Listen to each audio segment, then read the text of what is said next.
Dobrý deň, vítajte pri sledovaní správ televízie Przniteľ. Moje meno je Dalibor Škúľavý. A ja som Angela Škintavá.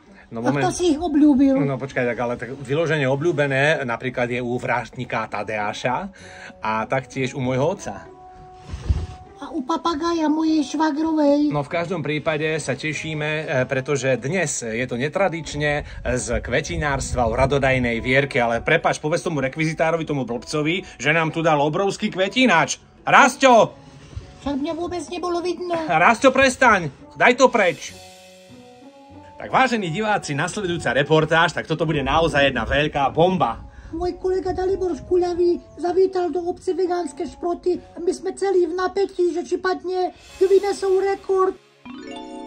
Dobrý deň, s našim mikrofónom sme si zašli do obce Vegánske Šproty, kde sa nachádza záhradkár Siričitan Vraselný, ktorý sa nám však predstavil pod pseudonymom Ogrgel.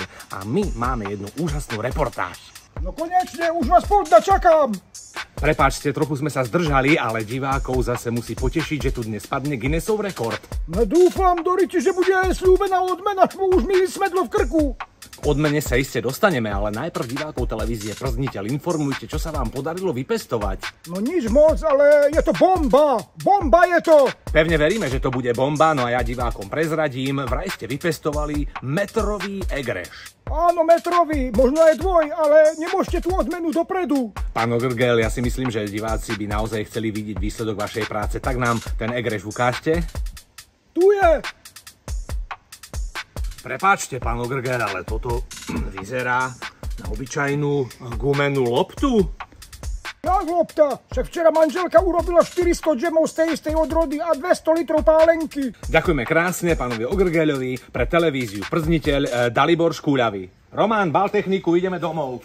Jak domov? A kde sú 200 eur? Šmarím po tebe krhlutý hovado.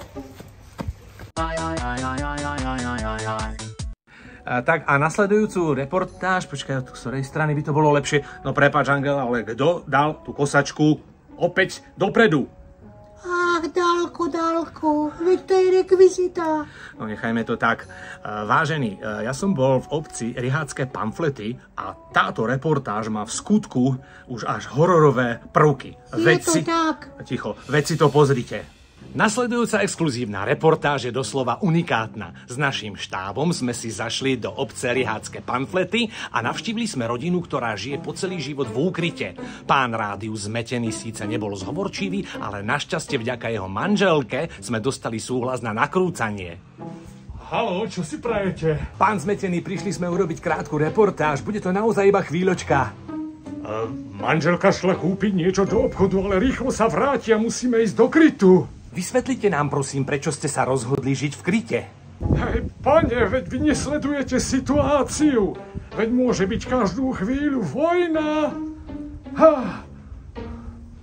Aj teraz pozrite, na oblohe chemtrails.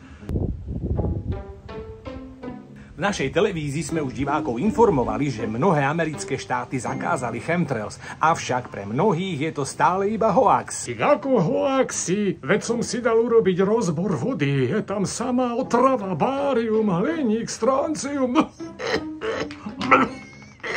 Dokonca, ako sme si všimli, nie len vy, ale aj vaše domáce zvieratka tu chodia v skafandroch. Samozrejme, aj sliepky majú skafandre. Veď čo, keď sa otrávia? Prepáčte, ale prístroje mi ukazujú veľmi nebezpečné ukazovatele. Majte sa doví. Pán Rádiu Zmetený zaliezol opäť do krytu, možno, že sa vynorí opäť o týždeň a možno už nikdy. Pre televíziu Przniteľ Dalibor Škúľavý. No, nevadí, poďme na to. No, ale Rasťo, no to je fakt kretén. Čo to dal? Čo to tu dal? Rasťo. No nič, nech to mám za sebou, nech to mám už dnešný deň za sebou. V obci Zberodvorné Budzogáne sa stala nečakaná udalosť. Do historickej fontány sa odrazu nasťahovali besné tchory. A tam zničili prahistorickú sochu svätého Kujóna. To však nezniesol miestny farár, vytiahol kušu a okolo idúce slony zkolil ale absolútne do posledného. A máme tu ďalšiu aktualitu. V čaplinovských akvabelách sa horolezcovi v potravinách zjadol diabol. Až neskôr vysvetlo, že to nebol diabol, ale kurva prezlečená za predavačku. Horolezca to tak rozpálilo, že si kúpil 1000 žuvačiek a upchal záchod v potravinách. Rastio, takto sa naozaj poctivé spravodajstvo nerobí a túto kolegom a divákom v televízii Przniteľ oznamujem, že v tejto chvíli je to moja posledná reportáž a ja v tejto televízii končím. Rastio. Tak vážení diváci, posledná správa znie. Obci Bohapusté Sople sa na tradičnom jarmoku odohrala táto udalosť. Ani po 6-hodinovom maratóne sa medzi dvoma dôchodcami nepodaril súboj dokončiť, pretože ani jeden nevedel pretlačiť ruku druhému na stôl. Musel ho ukončiť až miestny starosta, ktorý jedného z dôchodcov inzultoval kopancom do guly. To však nemal robiť, pretože sa na námestí strhla obrovská mela. Našťastie sa situácia pred polnocou začala upokojovať, začala obrovská zábava, tancovačka až do skorých ranných hodín. A čože by to bolo za jarmok, keby sa neskončil obrovskou súložou v stodole za Rebriňákom. A máme tu poslednú správu. Predsa len sa mi Dalibora v maskérni podarilo po 5 hodinách presvedčiť, aby sa vrátil späť do televízie Przniteľ. Ja kurva. Vážení diváci, veľmi sa teším, že zostávam aj naďalej verný televízii Przniteľ, ale poďakovanie patrí hlavne Angele za jej perfektný presviečací talent. Svoje námety, podnety nám posielajte aj naďalej na známu adresu, ktorú si samozrejme viete dohľadať a my sa s vami opäť budeme zabávať a tešiť sa niekedy na budúce. Majte sa krásne. Darko, som rada, že si späť. A ja. Poďme sa ožrať. Poďme.